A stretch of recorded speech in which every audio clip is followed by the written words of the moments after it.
السلام عليكم ورحمة الله وبركاته. القهوة هي واحدة من أكتر السلع الاستهلاكا في العالم. سافر كده وروح أي مكان على الكرة الأرضية هتلاقي حد بيشرب قهوة أو بيعمل قهوة، لكن اللي بيختلف بس هو طريقة عمل القهوة. فهنلاقي مثلا الأمريكان كوفي اللي بتختلف عن القهوة الفرنساوي واللي ملهمش علاقة تماما بالقهوة التركي، وعندنا كمان الإسبريسو، وغير كده كتير من طرق عمل القهوة. ده احنا المصريين من كتر حبنا في القهوة سمينا المكان اللي بنقعد عليه وبنتجمع فيه قهوة.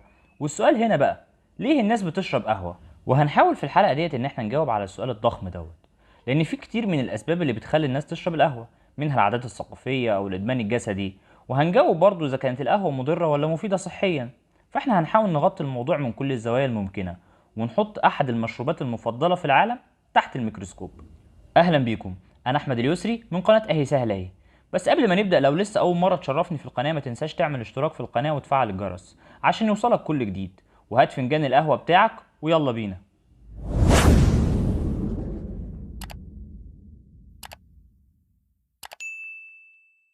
نقدر نقول إن السبب الأول اللي بيخلي الناس تشرب القهوة إنهم بيحبوا مذاقها الرائع، ومن الأرجح إن جزء كبير من شاربي القهوة بيستمدوا الطاقة اللي بيحصلوا عليها من الكافيين علشان يواجهوا متاعب شغلهم.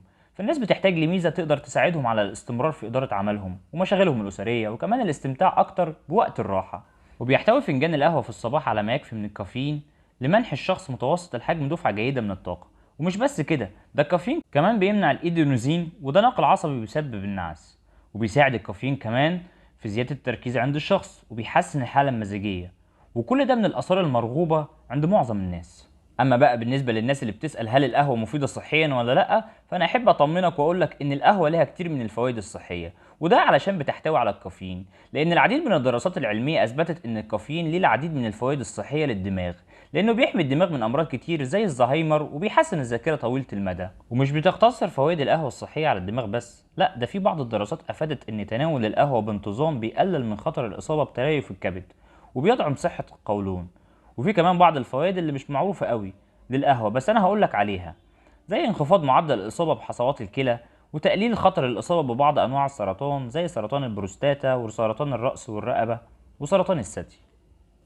احنا لحد دلوقتي بنتكلم عن ايجابيات شرب القهوة، لكن هل شرب القهوة ادمان فعلا؟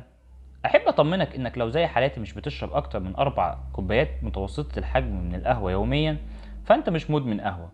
وده بيرجع لان الكافيين مادة ذات تأثير نفسي، وده اللي بدوره ممكن يغير من وظائف المخ.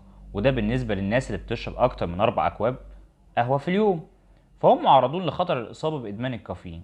ولكن يعتبر الإدمان الجسدي للكافيين أقل خطورة من الإدمان على مواد تانية زي النيكوتين أو المخدرات القوية زي الكوكايين أو الهيروين. فلو بتشرب أكتر من 4 أكواب يوميا، حاول إنك تقلل كمية الشرب للحد المطلوب.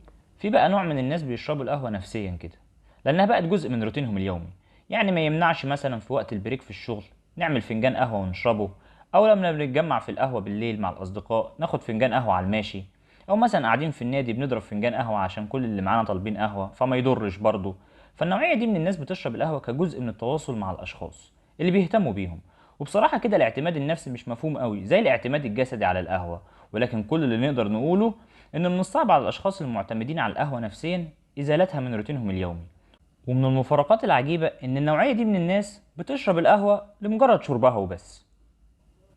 في بقى نوعية من الناس بتشرب القهوة لأنها جزء من ثقافتهم، زي الإيطاليين كده، لازم مثلا يشربوا الإسبريسو بعد العشاء، واللي ما يعملش كده أشبه إنه خرج من بيته بدون ملابس، وهو أمر لا يمكن تصوره. ففي كل ثقافة بشرية على وجه الأرض تقريبا تحتل القهوة مكانة كبيرة في بعض التقاليد. يعني إن الطفل ينشأ في عيلة بتشرب القهوة بعد الوجبة أو كجزء من تقاليد العطلات، فبيبقى من الصعب إنك تزيل العادة دي من فكرهم. وأخيرا، في ملايين من الناس بتحب ببساطة طعم القهوة، وبيختلف المذاق حسب كل شخص بيشرب القهوة. وده بيرجع للتنوع الكبير في نكهات القهوة والتحميص والأنواع الموجودة في السوق. ففي ناس بتحب البن الغامق وغيرهم بيحب البن الفاتح، وفي المحوج وفي السادة. وبغض النظر عن الأسباب اللي بتخلي الناس تشرب القهوة، فأنا أحب أقولك إن القهوة بتحتل المركز التاني بعد شرب المية في الاستهلاك اليومي. بس كده، أهي سهلة أهي. يا رب الفيديو يكون عجبكم، وما تنسوش تصلوا على سيدنا رسول الله وتعملوا لايك ومشاركة للفيديو عشان يوصل لكل الناس، واعملوا اشتراك في القناة وفعلوا زر الجرس عشان يوصلكم كل جديد. شكرا ليكم.